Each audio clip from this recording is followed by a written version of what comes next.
And I suppose, James, taking you all the way back to the start, is you've paid a high price for dissenting, as we talked about.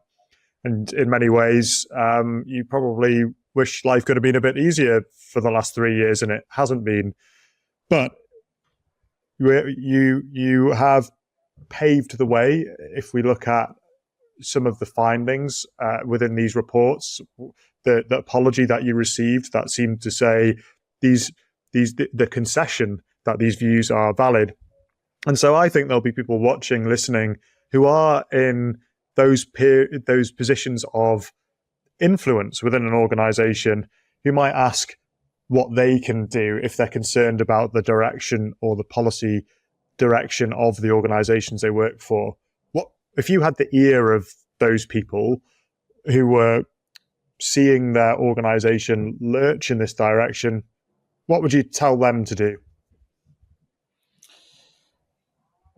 I think these organizations need to depoliticize. I think they need to uncouple themselves from this DEI agenda, which the gender stuff, of course, we've been focusing on that. That's only one part of this. You know, I come across materials all the time telling white staff members in companies that they're all racist.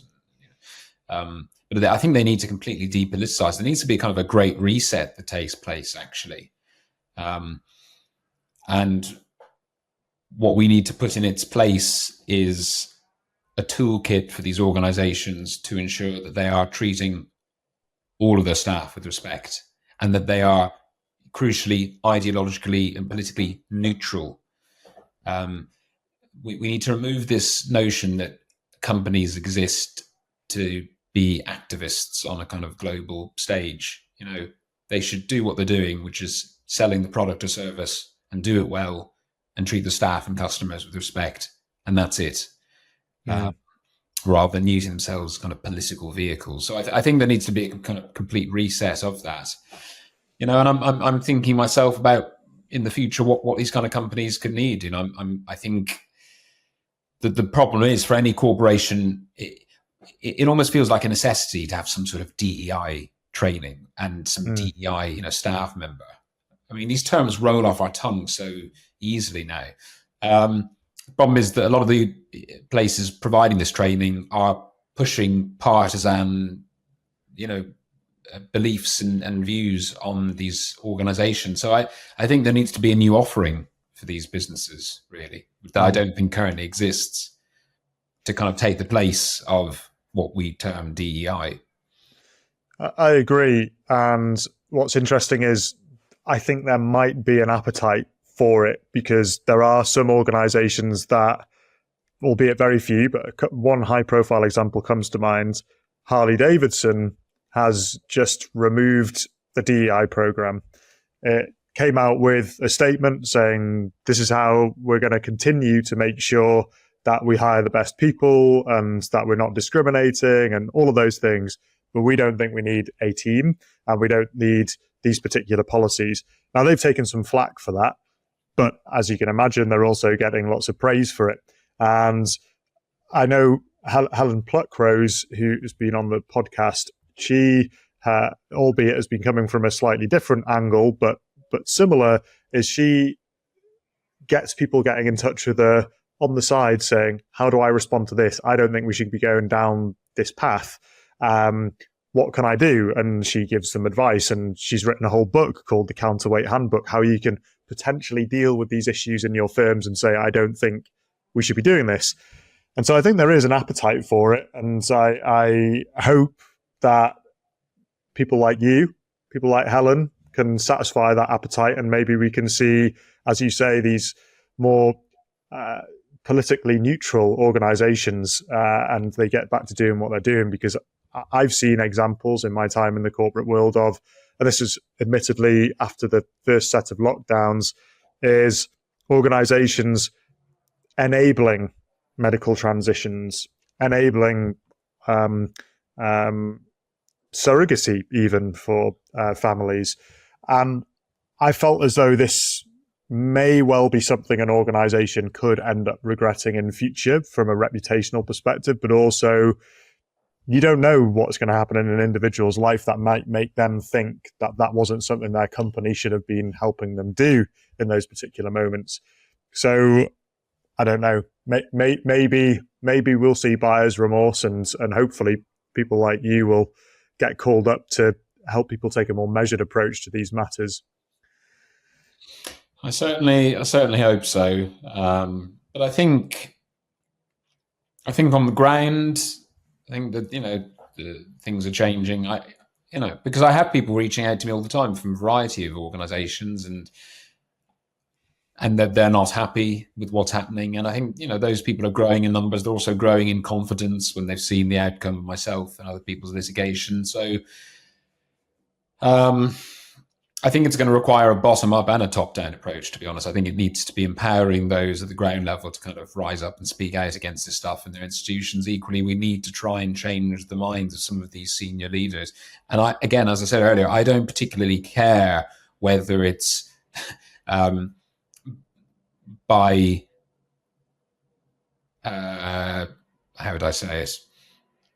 I don't care whether it's through offering them, a dog treat or showing them the stick, because I just want this stuff to stop. I just want to stop people being harmed in the name of this ideology. So, look, if we can change people's minds, if we can show them the evidence, the CAS review, if we can make them listen to detransitioners talking about their experiences, and they can change their minds, naturally, and then so much the better.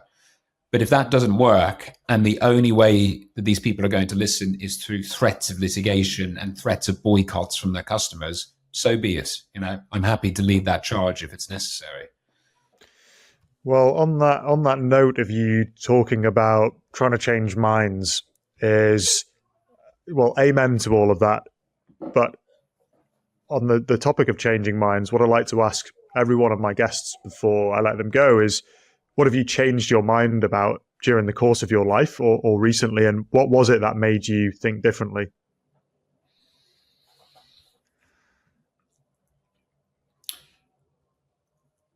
This is a difficult one because I'm usually pretty I'm pretty strong-willed, and it does take a lot to get me to change my mind on things. I'd say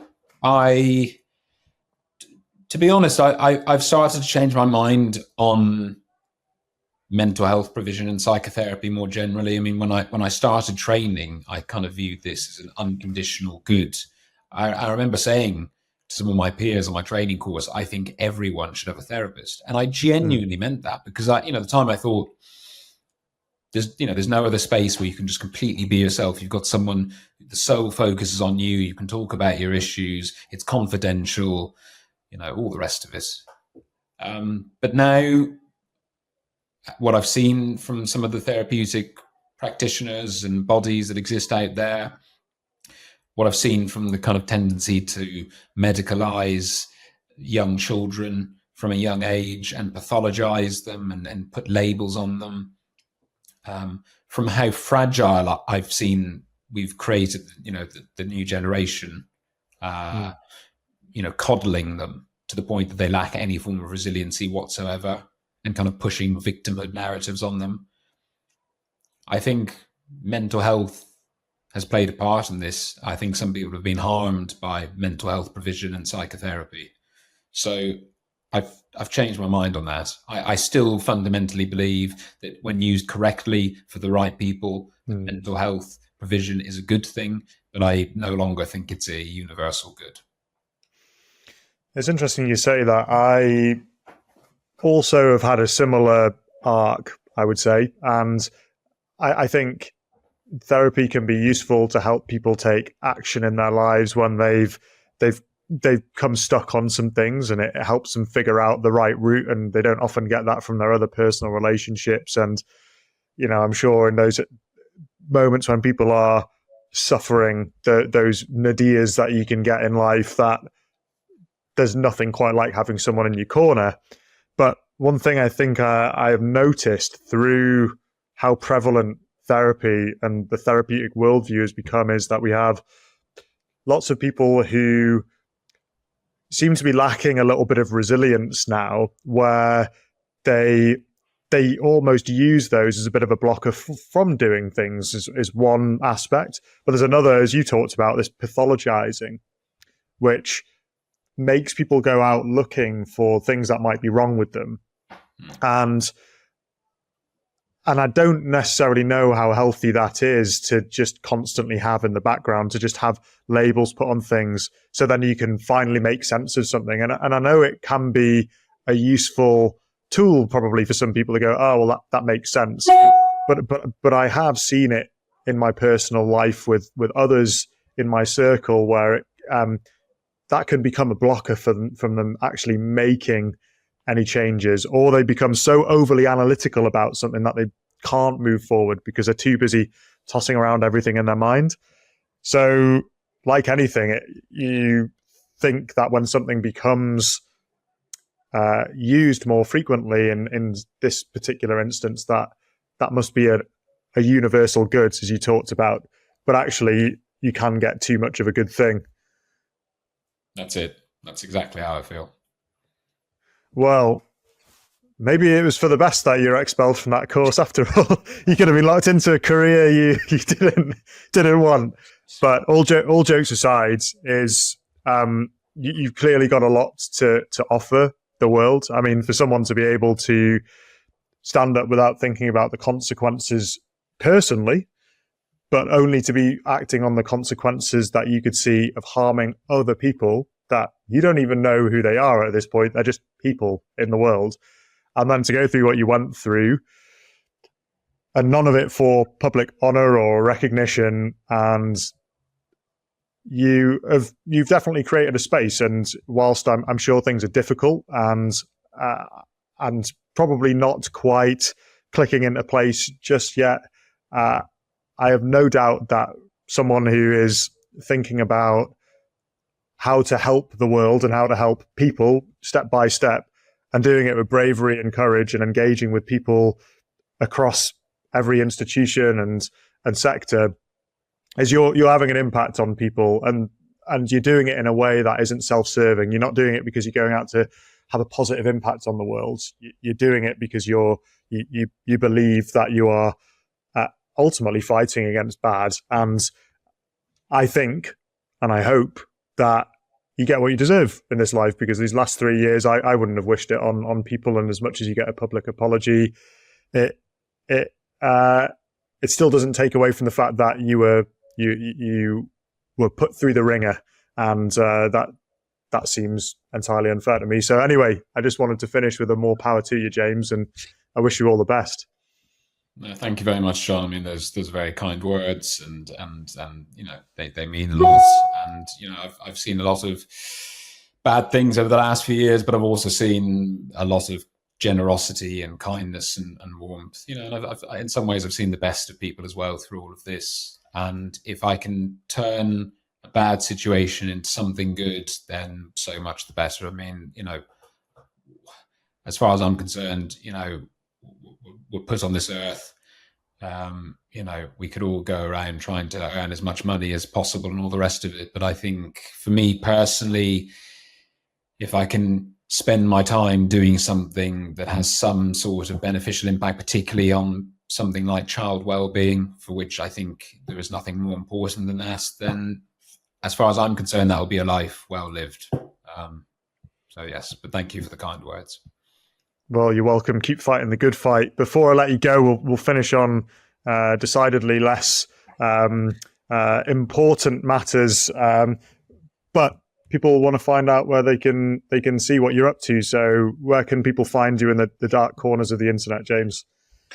Yeah, I mean, I basically live on Twitter, much to my wife's displeasure. So I'm frequently on there. My DMs are open. So, you know, if people are watching this and they've got concerns about what's happening in their institute, or they've come across something, you know, their child's school or whatever it might be, you can always, you know, reach out to me, and I treat things in confidence unless you give me permission otherwise. You know, I've got Substack where I write a weekly column. I think those are probably the two main areas, but I've also got my email address. I believe that's linked on my Substack and my Twitter. But, you know, basically I'm there. You know, if people want to reach out to me, I'm always happy to have a conversation. Well, James, I'm sure people will appreciate that. I appreciate you. Thanks so much for joining me, and hopefully we'll speak again in the future. Thanks very much, John. Enjoyed it. Take care. To keep up to date with all that I am doing, please subscribe to the Thinking Class YouTube channel at Thinking Class and follow me on X at Thinking Classes. Thinking Class seeks to understand the civilizational issues we face and why what our leaders do in response matters. Here, I seek to explore the ideas, values, and culture that made our civilization, those that are unmaking it, and how leaders at our public and private institutions should respond. Engage with me on YouTube or X, or write to me at thinkingclasspod@gmail.com to tell me who you want me to speak to and what topics are important to you. I look forward to seeing you there and for joining me on this journey.